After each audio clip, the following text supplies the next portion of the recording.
The fragile U.S. economy has been met with bank bailouts and stimulus plans. So what's to come in 2009? Joining me now to answer that question is Gerald Celente, founder and director of the Trends Research Institute. Thank you for joining me. Oh, my pleasure. How would you define the economic trend that you have forecasted for 2009? We're going to see an economic collapse, the likes of which the world has never seen before. And it's not only in the United States, it's going global. At the end of 2008, we saw Christmas sales, retail sales. Women's apparel down 23%. Home furnishings and electronics off 27%. Luxury items down 35%. These are Depression-era collapses. We saw major bankruptcies. Circuit City. We saw linens and things. One bankruptcy after another. Then we saw store closings. Starbucks, Home Depot, down the line. The question becomes, who is going to take all of the vacant retail space? Who is going to rent it? The answer is nobody. Now we look at the financial collapse in 2008. You saw the Merrill Lynch mob go under, the Bear Stearns gang go out of business, the Lehman boys, they went bankrupt. You saw bond companies, brokerage firms, banks go belly up or board out. Who's going to rent all the vacant commercial business space that they used to occupy? The answer is nobody. The commercial real estate collapse that's going to happen in 2009 is going to dwarf the residential real estate collapse. You use the Great Depression as an analogy, as a comparison. During the Great Depression, unemployment was at 25%. Now it has increased. It's at, I think, over 7.2. Is that number going to get much, much bigger? We have to look at the real number. There's two sets of books the government keeps. When they measure up unemployment, they don't add in the people who are no longer looking for jobs because they've become discouraged and can't find any after looking so long. And they don't include part-time workers. When you put that number into it, the number is 13.7%. And that's a government number. And this is just beginning. And again, current events form future trends. What did we see? We saw in one day 61,000 jobs evaporate off the map. You're going to see Great Depression numbers. Because as I'm mentioning with this real estate, commercial real estate collapse, all of these retail stores closing, Starbucks, Macy's, you go down the line, you look at not only the people that work for these places that no longer have jobs, but how about all the support industries, the advertising, the manufacturers of products that are going to be laying off people as well. We're going to see Great Depression numbers. And matter of fact, this is going to be worse than the Great Depression. What are we going to see happening to the society, to people's day-to-day lives in terms of how they treat one another, how they behave, crime? When I say it's going to be worse than the Great Depression, we call this the Greatest Depression. And by the way, to be using 1930s models to get us out of this is really stupid. Back then, when we first crashed, most people didn't own homes. There was no such thing as a home equity loan. And back then, people didn't have credit cards. The consumer wasn't $14 trillion in debt. We had a manufacturing base that built the world out of the Great Depression following World War II. We no longer have that. So now people are at the ends. They're stressed out.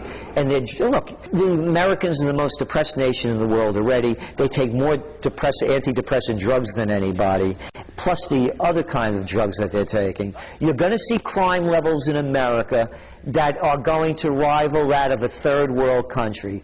Welcome Mexico City. You're going to start seeing people being kidnapped in this country like they do in other underdeveloping nations. So it's going to be very violent in America. You're not exaggerating. I'm not exaggerating. The facts are there. I have a saying. When people lose everything and they have nothing to lose, they lose it. You're going to see off with their heads. There's going to be another revolution in this country. When will this revolution that you have forecasted in your Trends Journal happen, and what will ignite it? It's going to be a tax revolt. We're going to start seeing a tax revolt in the United States. People are one job away from losing everything. We're seeing more and more foreclosures, people being laid off. People, they're stretched to the limits. And what are they doing? New York State, 130 new taxes they're proposing. They're raising sales taxes. There's going to be a tax revolt in this country from property taxes first and school taxes second. That's where we're going to start seeing it start to happen. Do you feel people are not hopeful that Obama will make a difference? People are hopeful, they're desperate, and they're fearful. And they'll hang on to anything. Let's look at the facts. A man of change. Who did he bring into Washington? You know, they say, by their deeds you shall know them. Let's look at his Treasury Secretary, Timothy Geithner, former Robert Reuben retread from the Clinton administration, the former president of the New York Federal Reserve Bank. Changed? How about Larry Summers, the former Clinton Secretary of the Treasury? And look what, I mean, I've been around a long time. I never remember a newly elected president bringing in basically the national security team from the last administration who happened to be from another party. So you don't think Obama's different in any way? By their deeds you shall know them. If I bring in a hitter that strikes out every time, and I want him to play in the World Series, is he going to hit the ball over the fence? They brought in Larry Summers, Timothy Geithner. Look at the crew. Look who they are. They're strikeout artists, every one of them. The only thing that they know how to do is not to get their fingernails dirty. There was a sentence in your report, your Trends Journal, that really caught my attention. You wrote, on 9/11, those who listened to the authorities and returned to their offices went down with the towers.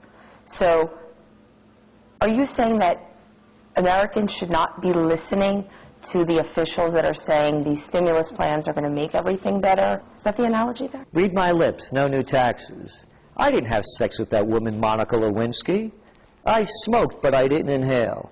Saddam Hussein has weapons of mass destruction and ties to Al-Qaeda. Why would anybody believe these people? So what are Americans supposed to do if they're not supposed to trust their leaders? Personally, I buy gold. And we've been talking about gold since the Trends Journal's 2001. We pegged the bottom. We said it would start going up at 275. Number two, you don't spend a dime you don't need to spend. What would be the good jobs to benefit from in this year? Anything having to do with health. Anything. It's going to be a growth industry. Unfortunately, a lot of them aren't going to pay a lot of money in that field because a lot of it's going to be elder care. And the other thing really is anything having to do with conservation engineers. Anything that's going to prove technologically sound and smart to save money and to make money. What about geopolitics? What trends are we going to see in terms of the relationship between the United States and the rest of the world? Well, the rest of the world is very hopeful with the, using the word hope, with the Obama administration. And again, we're going to have to see what transpires. But so far, and again, by their deeds you shall know them. Obama, when he first started to run, he was going to be out of Iraq. As soon as he became president, he was going to start bringing soldiers home. And now that's out to 16 months. And now there are reports they're going to bring upwards to 40,000 more troops into Afghanistan. So it doesn't look like, and he's also talking about preemptive strikes into Pakistan. So it really doesn't look like there's going to be much of a smoothing of geopolitical relations. The one factor we're looking at a time that it could not be the worst time for this to happen is what's going on in the Middle East and the Israel-Gaza war. If Israel, as they said they were trying to do, as the reports have come out, if they attack Iran at any level, it will begin World War III. Because if this war spreads beyond Gaza, it's going to inflame the Middle East. It can cause an oil crisis, as we saw in 1973. That's what ended the Arab-Israeli war when they embargoed oil going into the U.S. That's our major concern. We're also seeing, and we're going to wonder, if Obama continues with putting a so-called missile defense shield in Poland and the Czech Republic and Eastern Europe, and if they keep pushing more and more into Georgia. If that keeps happening, we're going to see a reignition of the Cold War. You have been trend casting since 1980, more than 2 decades. How do you compile your information, and why do you believe you've been so spot on most of the time? Current events form future trends. You could see what's going on. The great scholar von Schiller said, "In today already walks tomorrow." So we say current events form future trends. But when people look at the trends, they color them or shade them with their own ideology, their own belief. It's what they want, what they hope for, what they wish for. I'm a political atheist.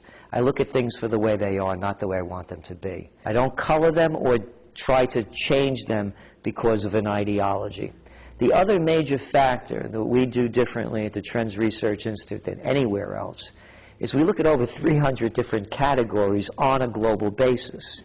So when we're looking at economics, we're looking at politics. We're looking at changes in the family. We're looking at geopolitics. We're making connections between different fields continually. How can America get out of this situation? All you have to do is to look back to the 1990s when America entered into a recession. We had 7.2 unemployment rate in 1993.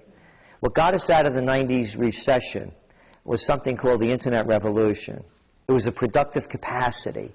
Products were invented, designed, manufactured, marketed, and serviced. So you're asking about new jobs, anything in alternative energies, anything that's going to advance us into the 21st century in an intelligent way. That's where the job opportunities are going to be.